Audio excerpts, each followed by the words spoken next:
It didn't take long for Star Wars: Skeleton Crew to win over the hearts of the fandom. The adventurous premise is accessible to everyone, the kids are awesome, and it doesn't require much previous knowledge of Star Wars. Also, there hasn't been a Skywalker in sight. This means that the overarching plot of good versus evil, Jedi versus Sith, is simply not there. Them, Ravi Kabakanyers, may be a Jedi enthusiast, like all of us, but that's it. This is great, because, as of late, the Disney era of Star Wars has been fumbling a lot on how to use their ultimate villains, especially. The Sith themselves aren't the problem. The Acolyte, for example, tells a great Sith-centric tale, and it works perfectly because of how it expands on their reasoning and philosophy. This is the exception, however, seeing how they are usually merely the villains, the troublemakers who give the heroes someone to fight. If there are Jedi, there must be Sith, but the galaxy can't be that small.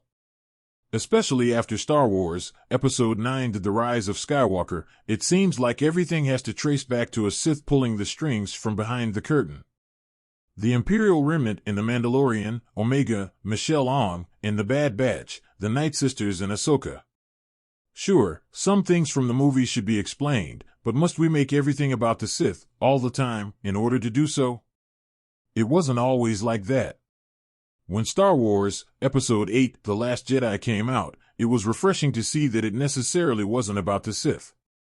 Snoke, Andy Serkis, wasn't a Darth, Kylo Ren, Adam Driver, wasn't a Sith Lord, and the First Order were simply resentful fascists, and then there was backlash.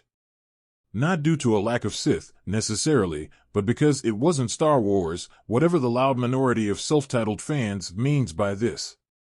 This is likely one of the reasons that led to Palpatine, Ian McDiarmid, being brought back in Episode 9, because he was the Star Wars villain for 6 movies, right?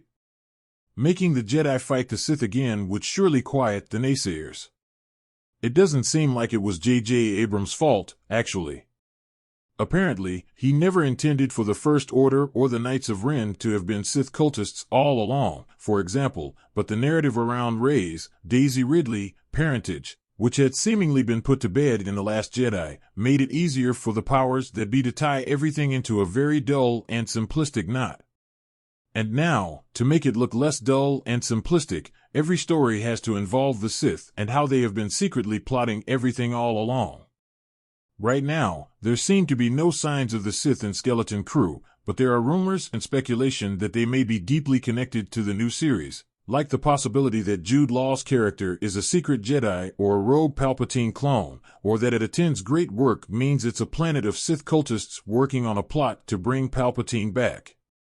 It can't be stressed enough how disappointing that would be, because, finally, we have a Star Wars story that is not about good versus evil, Skywalkers, or Jedi versus Sith. It's simply about kids trying to find their way back home. The show's distance from the Sith is one of the best things about it, as are the best parts of The Mandalorian, the criminal underworld in Mandalore, and even the Book of Boba Fett. Skeleton Crew is even tapping into a wholly unexplored storytelling corner of the franchise, with the rise of piracy further from the New Republic's reach. Yes, The Mandalorian addresses this, too, but for minutes, and then it immediately gets back to being about fighting Palpatine's secret plan again. The strongest aspect of this new series is how it puts a group of kids at the center of its plot, connecting to the galaxy at large in this unique transition period for the Republic. If the story suddenly becomes all about the Sith instead, well, it would be a bummer. Star Wars: Skeleton Crew is available to stream on Disney+. New episodes air weekly on Tuesday.